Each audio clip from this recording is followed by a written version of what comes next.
तो भाई दोस्तों, आज मैं जा रहा हूँ फिर माता के पास। आज है सैटरडे और मैंने डिसाइड किया कि सैटरडे को जाऊँगा, क्योंकि थोड़ा मंगलवार को मुझे हार्ड पड़ जाता है, फिर दिन भर भूखा रहता हूँ तो काफ़ी हो जाता है। तो अभी घरदार देवी जो हमारे दक्षिण काली है उसके धार में पहुँचे हैं और वहाँ से हम पैदल आए हैं, वो मैंने दिखाया नहीं।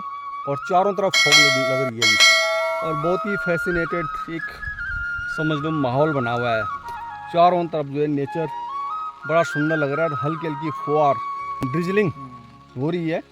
और इस जो ये नेचर है इसको मैं एक्सप्रेस नहीं कर सकता हूँ अपने वर्ड्स में, लेकिन बहुत ही क्या बोल सकता हूँ, सुंदर अद्भुत है ना। बड़ा आनंद आ रहा है।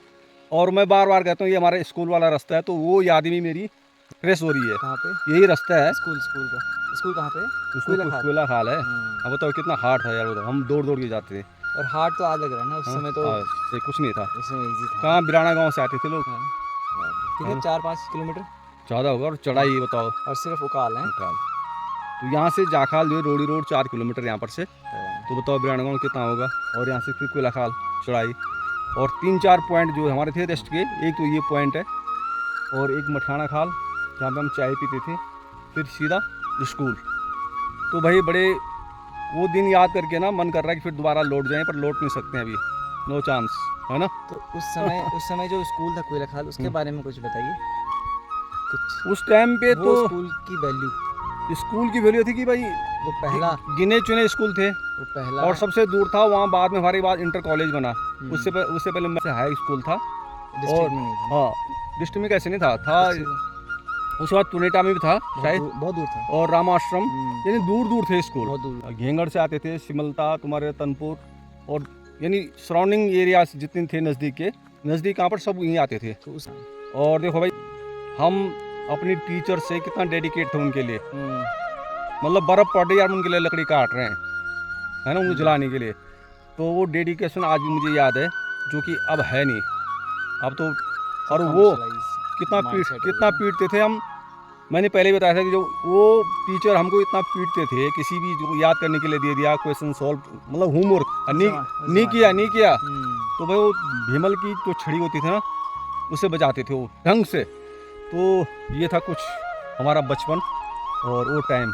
तो भाई वो टाइम सबका आता है, लेकिन लौट के नहीं आता है, इसलिए समय का सदुपयोग करना है। और माता रानी की जय। और इनको नहीं भूलना, जो हमारे चारों तरफ हैं उनको नहीं भूलना है। और इस जंगल में किस तरह के जानवर भी बहुत भयंकर, मैंने हर बार बताता हूँ। जानवर इकोसिस्टम हाँ, कितने तरह के जानवर थे? अच्छा, ये सारे जितने जंगली जानवर है ना, ये नेचर को बैलेंस रखते हैं, और भगवान ने बनाया इसी तरह से इनको। तो बाकी भाई नेचर देखो, हल्की हल्की बारिश लग गई है, हमने रेस्ट कर लिया कि एकदम खड़ी चढ़ाई से आए थे हम। देखो ये लास्ट टाइम दिखाया था हमने, बिल्कुल रोड नीचे है, एकदम नीचे है। तो चलते हैं। तो हल्की हल्की बारिश हो रही है, मैं भी छाता लेता हूँ, और थोड़ी तेज हो गई है। और थोड़ी तेज होगी बारिश। और आनंद जो आराम एक्सप्रेस नहीं कर सकते हैं, वी कांट एक्सप्रेस ना।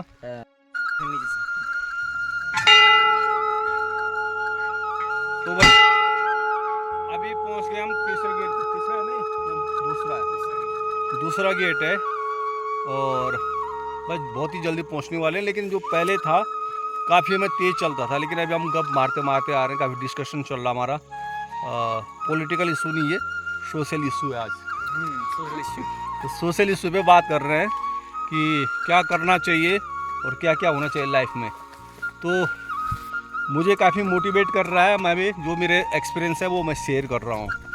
तो चाचा भतीजा की जोड़ी है, आइडियोलॉजी हमारी डिफरेंट है, इसमें there is no doubt, but relations के अकॉर्डिंग जो एक दूसरे को मोटिवेट कर रहे हैं उसको हम फॉलो कर रहे हैं और करेंगे।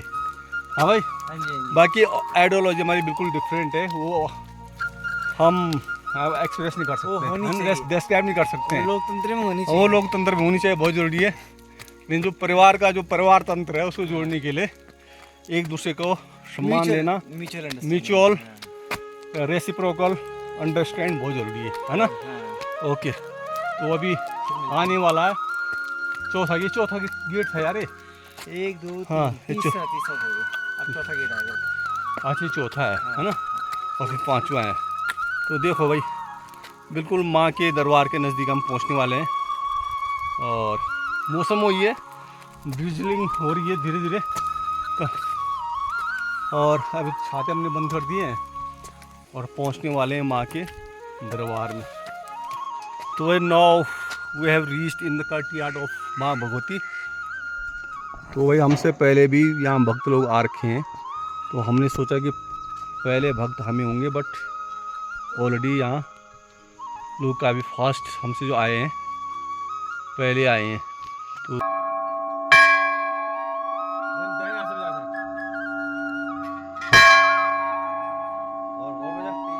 और बजा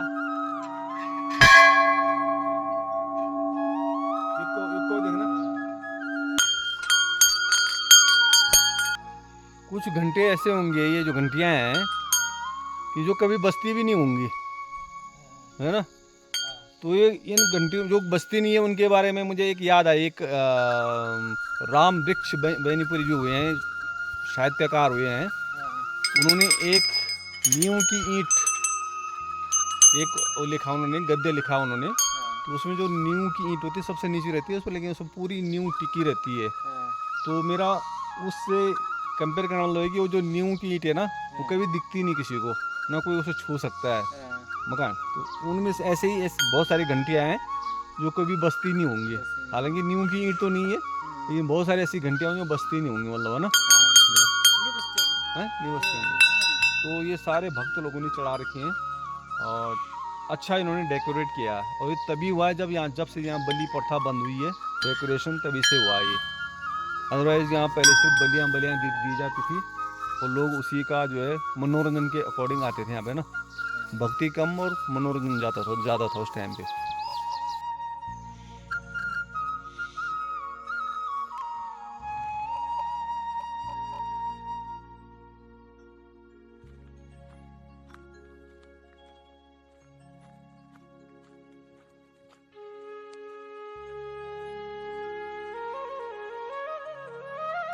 तो अभी हम जा रहे हैं घंडियाल देवता के पास, जो एक ऊपर चोटी में है। अभी तक मैंने वो मंदिर देखा नहीं है, क्योंकि काफ़ी चढ़ाई पे और अकेले नहीं जा सकते हैं। तो अभी मेरी कंपनी जो में हमारे भतीजे हैं, तो हम दोनों ने डिसाइड किया कि वहाँ भी हम दर्शन करके आएंगे, क्योंकि मौसम बहुत अच्छा है और चारों तरफ फॉग लगी हुई है। तो जो घंडियाल देवता हैं वो कहते हैं कि शिव भक्त थे, है ना। और कुछ लोग ये भी मानते हैं कि घंडियाल देवता खुद शिव भगवान है, बट अधिकतर एक माना गया कि वो एक शिव भक्त थे और उनको घंटाकरण के नाम से भी जाना जाता है। और घंटाकरण इसलिए कि उनके दोनों कानों में घंटी बंधी हुई थी, ताकि वो किसी और देवता का नाम ना सुने सिवाय महादेव के। और ये भी कहते हैं कि उन्होंने इस क्षेत्र की रक्षा करी और उनको उसके बाद देवता के रूप में यहाँ स्थापित करके लोग उत्तराखंड में गढ़वाल कुमाऊं में उनकी पूजा की जाती है। साथ ही ये भी कहते हैं कि जो घंटाकरण थे, नहीं जो घंडियाल देवता थे, वो जो एक राक्षस योनि में थे और उनको राक्षस योनि से मुक्त किया था भगवान विष्णु ने। और उसके बाद उन्होंने बद्रीनाथ का क्षेत्रपाल उनको नियुक्त किया, लेकिन इस क्षेत्र के अनुसार वो इस क्षेत्र के रक्षक हैं और उनको शिव रूप में ही पूजा जाता है। तो ये कुछ घंडियाल देवता की एक कहानी है। तो मैं आपको दिखाता हूँ जंगल में, जो हमारे यहाँ कहते हैं जब बिजली कड़कती है, तो बिजली कड़कने से ये च्यूं बोलते हैं हमारे यहाँ, च्यूं। वैसे तो इसको साइंटिफिक लैंग्वेज में क्या बोलते हैं, लेकिन हिंदी में इसको कुकुरमुता कहते हैं। और जो छोटा रूप जो जिनको उगाया जाता है मतलब सब्जी के लिए, उनको कहते हैं मशरूम। लेकिन ये जंगल में है और ये है कुकुरमुता। तो हमारे यहाँ कहते हैं कि जब बिजली कड़कती है तो ये ज़मीन के नीचे से उगाते हैं। तो यहाँ पे ये एकदम अकेला है, तो कई बार ये विषैले भी होते हैं। तो इसको मैं इसको छेड़ नहीं रहा हूँ मैं। तो अगर जहाँ पे बहुत सारे होंगे तो वो विषैले नहीं हो सकते हैं, उनकी हम सब्जी बना सकते हैं। लेकिन यहाँ पे अकेला है तो मे भी ये पॉइजनस हो सकता है। ये है फरण के पौधे और उनको बोलते हैं कोथड़ा। यस, कोथड़ा कहते हैं हमारे यहाँ इनको। और जब ये छोटे छोटे पौधे मान लो जैसे ये है, इसको हम ले जाते हैं और सब्जी बनाते हैं, तो ये लिंगुड़ा का एक छोटा रूप है ना। जो बड़ा वाला फर्न होता है उनको हिंदी में फर्न कहते हैं, शायद साइंटिफिक लैंग्वेज में भी उसको फर्न ही बोलते हैं, फर्न बोलते हैं, पर हिंदी में तो फर्न बोलते हैं, फर्न का पौधा।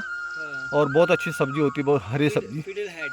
हाँ, फिडल हेड बोलते हैं, तो I am not aware, but ये है कि कोथड़ा है गढ़वाली भाषा में, और हिंदी में फर्न है ना। और बहुत ही पौष्टिक सब्जी होती है इसकी। ये है सेवाल बांज के पेड़ पे, और इस सेवाल में छोटे छोटे पौधे। तो भाई साहब ये सारी जो है ना, ये मेडिसिन है।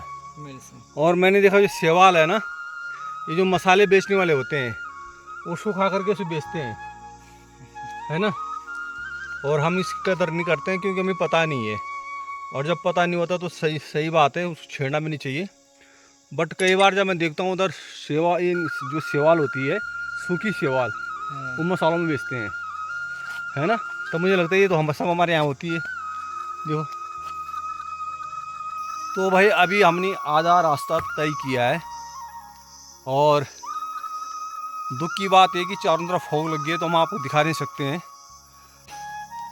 अदरवाइज़ यहाँ का जो नेचर है बहुत ही खुशनुमा है। तो यहाँ की जो ऑरा है, जो आभा है, वो अब तक हम पहुँचा नहीं सकते हैं, but just you are having the enjoy of nature. Yes हैं, देख लो भाई ये जो गांव है, और हमें एकदम फैक्ट पता नहीं है कि गांव का नाम क्या है, लेकिन पहाड़ों में बसे हुए देखो अभी बादल यानी जो फॉग है वो छंट गई है। और आप देख सकते हैं ये जूम करके ना मकान ऐसे दिखाई दे रहे हैं, ये चारों तरफ हरियाली है भाई। और ऊपर से ये देखो ये जो बादल हैं, जो फॉग है वो हट रही है, छंट रही है। और स्काई लाइन में देख लो, इस लाइन में देखो अब कैसे पेड़ उगे हुए हैं, है ना। चीड़ के पेड़ हैं, वो चीड़ के हैं। और इस तरफ है बुग्याल, वाओ। और फिर यहाँ पे बांझ नीचे, जिंदा स्वर्ग है भाई, जिंदा स्वर्ग, यानी हम जिंदे स्वर्ग में हैं एकदम। तो ये है भाई एक आवश्यक सूचना, श्री घंटाकरण जी की यात्रा को मंगलमय बनाने के लिए निम्नलिखित हिदायतों पर ध्यान देना। इस स्थान से आगे कोई भी श्रद्धालु या व्यक्ति जूते, चप्पल या चमड़े के वस्तु को जो आपके पास है परिसर के निकट नहीं जा सकता। और नीचे दिखाई नहीं दे रहा है, बट इंस्ट्रक्शन ये है कि जूते, चप्पल, चमड़े की चीज़ कोई नहीं जाएगी ऊपर। तो सब हमने उतार दिया यहाँ पे। और जो हम बोल रहे थे घंटाकरण की, जो मैंने आपको कहानी सुनाई, तो नाम ही घंटाकरण है। और हम इसको जो डायलेक्ट जो हमारी एक नेटिव लैंग्वेजेस बोलते हैं, घंडियाल देवता। और देखो यहाँ काफ़ी धर्मशाला वगैरह बने हुए हैं, मुझे पता नहीं था इतने हाइट में ये सुविधा सारी कुछ है। और बरसात में रुकने के लिए भी है। तो काफ़ी डेवलप हो रखा है एरिया ये। तो ये पुराना जो है धर्मशाला है, सबसे पुराना धर्मशाला शायद, क्योंकि मैं पहली बार आ रहा हूँ तो लग रहा है। देखो सर रहने के लिए पुरानी धर्मशाला है। और देखो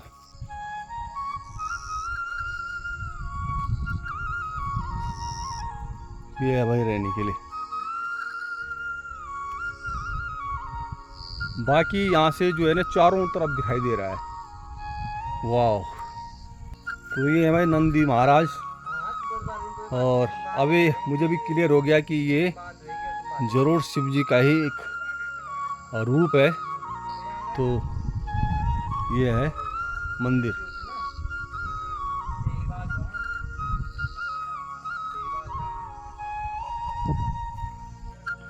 किवाड़ बंद है सारे, अंदर दर्शन नहीं कर सकते हैं,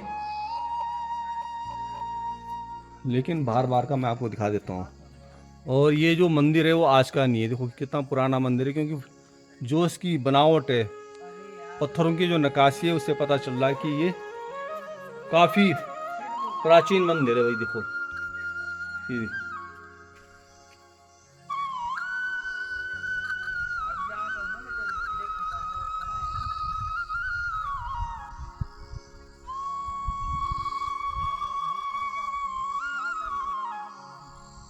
जय गनियाल देवता, जय महादेव, शंकर भगवान की जय, नमो पार्वती पते हर हर महादेव। चारों तरफ पहाड़ दिखाई दे रहे हैं, लेकिन क्या है, फॉग लगी हुई है, इसलिए आपको दिखा नहीं पा रहा हूँ मैं, व्यू यहाँ का दिखा नहीं पा रहा हूँ मैं, लेकिन फिर भी आप एक बार नज़ारे यहाँ के दर्शन कर सकते हैं। और देखो, और हमारे भतीजा बैठ गए हैं मेडिटेशन के लिए।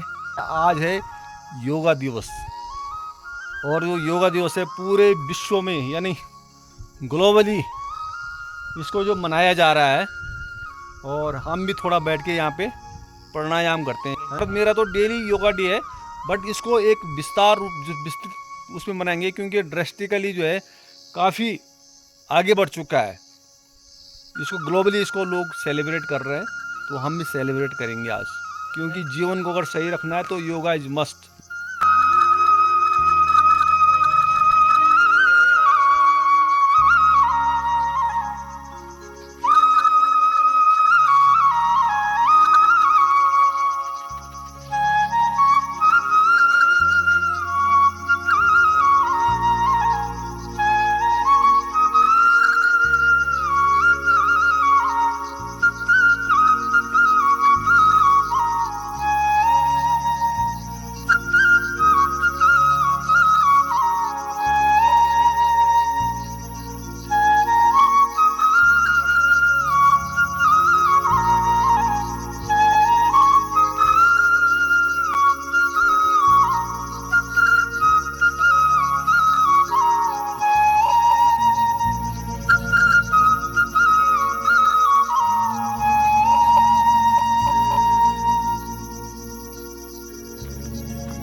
देवता के प्रांगण में ये हमारा सौभाग्यशाली है, ये हमारा सौभाग्य है कि हम दोनों चाचा भतीजे जो हमने निश्चय किया कि आज हम गनियाल देवता के भी दर्शन करेंगे, घंटाकरण देवता के भी दर्शन करेंगे। और फाइनली यहाँ करके जब हमने देखा यहाँ का जो एक आभा देखी मंदिर की और नेचर की, तो हमें लगा कि हम क्यों ना यहीं पे अपना योगा दिवस को सेलिब्रेट करें। और अभी हमने जो प्राणायाम मेडिटेशन को परफॉर्म किया है, और अब हम परफॉर्म करेंगे सन सैल्यूटेशन एंड सूर्य नमस्कार। तो ये बहुत ही सौभाग्य हमारा है। देखो कितना फॉर्चुनेट है कि हमें कुछ मालूम नहीं था, आज योगा डे है, दिमाग में नहीं था, वो ये बाई चांस हुआ है। बाई चांस यहाँ आने का भी अचानक ही मन में आया कि आज चलते हैं, और योगा डे भी यही मन गया। Total credit goes to the almighty है ना, शिव शंभू, जो कि एक शंकर भगवान जो है एक पूरे ब्रह्मांड के देवता हैं, और उन्होंने हमें ये मौका दिया है अपने दर्शन का। हमने सोचा भी नहीं था, और कभी इतनी बार मैंने ये मेरा 5वां विजिट है माँ के दर्शन का, और मेरे दिमाग में ये बात आई भी नहीं, कभी जहन में बात नहीं है कि मैं शिव के दर्शन करूं, घंटाकरण देवता के दर्शन करूं। और आज फाइनली अपने जीवन में आज पहली बार दर्शन भी कर रहा हूं। और जब भी मैं माँ के दर्शन के लिए आऊँगा तो मैं ज़रूर महादेव के दर्शन के लिए यहाँ पहुँचूँगा। और देखिए शिव शंभू जिसने योग इस पृथ्वी को दिया, और पतंजलि ने उनसे लिया, तो योग के भी महागुरु हैं, और शिव शंभू वही जन्मदाता हैं। तो उन्हीं के प्रांगण में आके हम योगा दिवस मना रहे हैं। लेकिन कुछ योग क्रियाएं जो कर रहे हैं, तो ये हमारा एक बहुत ही लकी मालूम, और धन्यवाद हमारा धन्यवाद उन सभी योगों का, और हमारे प्रधानमंत्री नरेंद्र मोदी जी का, जिन्होंने इसको आगे जिनके कार्यकाल में ये 21 जून का जो दिवस है, योग दिवस आज ग्लोबली मना रहे हैं, इंटरनेशनल सब सेलिब्रेट कर रहे हैं इंटरनेशनल। तो हम इंटरनेशनल योग दिवस अपने शिव शंभू के इस प्रांगण में मना रहे हैं। और सारे इसके योग का मतलब कोई किसी धर्म से जोड़ने वाली बात नहीं है, अपनी हेल्थ को मेंटेन रखना है, स्वास्थ्य को मेंटेन रखना है और लाइफ डिसिप्लिन और डिसिप्लिन है। लाइफ स्टाइल को हम कैसे डिसिप्लिन कर सकते हैं तो इस योगिक क्रियाओं के द्वारा हम लोग सीख रहे हैं। तो अब हम करेंगे सूर्य नमस्कार। तो ये सूर्य नमस्कार की 12 जो पोज हैं ये मैं आपको दिखाता हूँ। वैसे तो मैं हर बार करता हूँ, सुबह डेली करता हूँ मैं, यानी 30 बार जो है सूर्य नमस्कार करता हूँ। आज इस घंटाकरण देवता के प्रांगण में सूर्य नमस्कार करने का मौका मिला है, तो आप भी देखें। तो फर्स्ट पोज है प्रणाम आसन।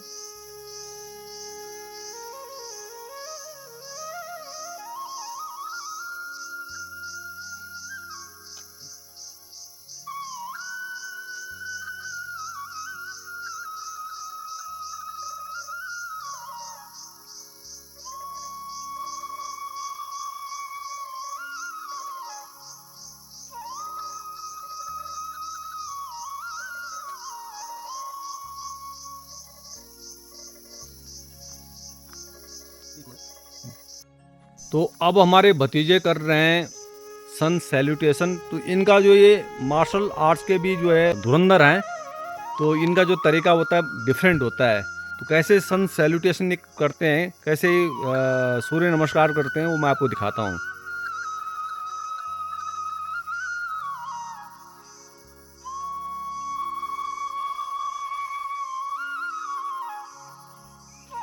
तो कैसे ब्रीथिंग को अपनी एक्सहेल और इनहेल करना, ये सारा इनको पता है।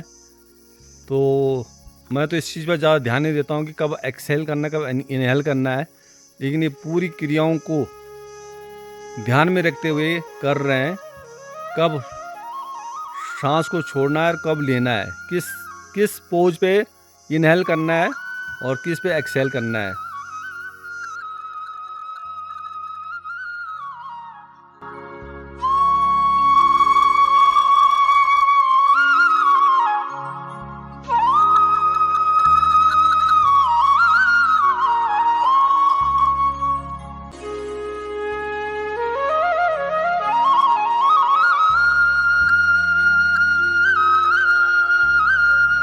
तो भाई अब हम चलते हैं घर को।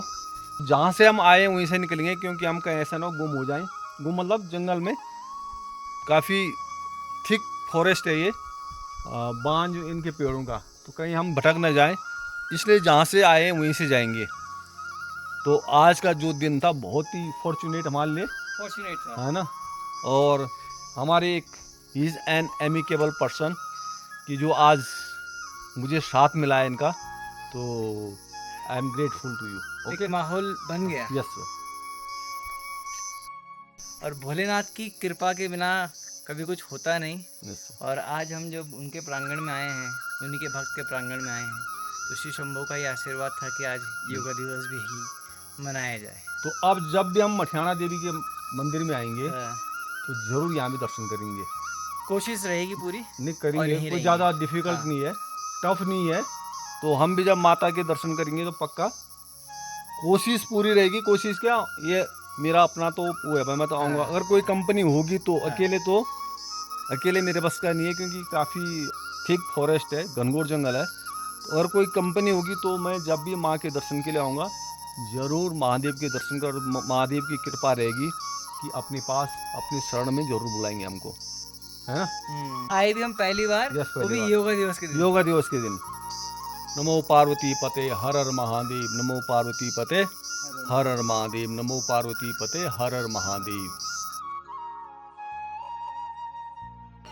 तो वही घंटाकरण देवता के हम दर्शन करके आ गए हैं और नीचे पहुंच गए हैं फिर दोबारा माँ मठियाना के प्रांगण में। और यहाँ पे एक भाई साहब हमारे जिनके टी स्टॉल है। और क्या क्या बनाते हैं, हम मैगी बनाते हैं, मैगी चाउमीन वगैरह बनाते हैं। तो ये पैरामीटर के बाहर है, क्यों अंदर अलाउ नहीं है उनको। तो यहाँ पे हर चीज़ मिलती है, चाय चाउमीन मैगी वगैरह जो भी है।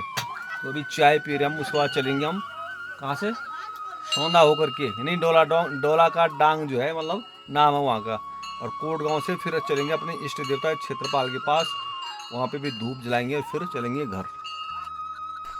तो भाई चाय भी हमने पी ली है। अब हमने जो रास्ता अडॉप्ट किया है वो है सौंदा खाल वाला, और सौंदा खाल से होते हुए फिर जाएंगे हम डोला डांग बोलते हैं यहाँ के लिए, जो पुराना रास्ता है।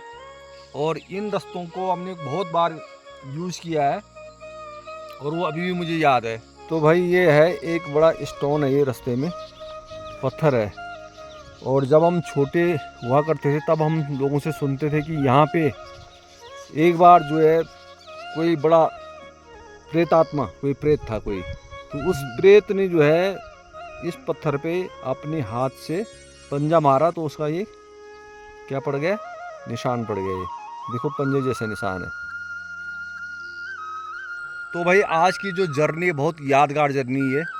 और अभी तक हम चले 8 किलोमीटर समथिंग ना, यानी 12,024 कदम अभी तक चले हम घर से लेकर कर यहाँ तक। कुछ एक काम उत्तराखंड में जो चाहे गवर्नमेंट बोलो चाहे जिसको ठेका मिलता है या जिनके माध्यम से काम होता है, तो उनके द्वारा ये रेन वाटर प्रिजर्व के लिए जो है बनाया जाता है ये पॉन्ड, ताकि जो है बारिश का पानी इसमें प्रिजर्व रहे और चाहे वो पौधों में डालने के लिए काम आए, चाहे वो जंगली जानवर या कोई ऐसे जानवर के काम आए। तो लेकिन भाई देखो आप, इसमें पानी अभी इतनी बारिश हुई है लेकिन एक बूंद भी पानी नहीं है। तो कौन इनको पास करता है, कौन इनको बनाता है और इसके पीछे पैसा खर्च करने का क्या उद्देश्य मुझे पता नहीं है। चाहे वो रोज़गार मिला हो उससे किसी को, लेकिन भाई करप्शन है, बिल्कुल ये करप्शन। और बहुत सारे मैंने पहले भी दिखाए थे, टोटली सारे उत्तराखंड में ऐसे पॉन्ड बने हुए हैं जो कि एकदम सूखे हैं, जो वाटर प्रिजर्व के नाम पे एकदम सूखे हैं। तो भाई फाइनली हम पहुँचे अपने क्षेत्रपाल यानी इष्ट देवता के मंदिर में, और काफ़ी लंबा सफ़र हमने तय किया है, एक एडवेंचर था ये। और हमने डिसाइड किया था कि लास्ट में हम जो है अपने इष्ट देवता के दर्शन करेंगे। तो अभी हम पहुंच गए, मैं और भतीजा मेरा दोनों पहुंच गए यहाँ पे। तो अब हम जलाएंगे यहाँ पे धूप अगरबत्ती और दर्शन करके फिर चलेंगे घर। तो जय क्षेत्रपाल देवता। ओम छंग क्षेत्रपालाय विद्महे कालीपुत्राय धीमहि तन्नो क्षेत्रपालाय प्रचोदयात्। तो ये हमारे इष्ट देवता हैं, हमारे क्षेत्र, हमारे जो गांव के रक्षक हैं।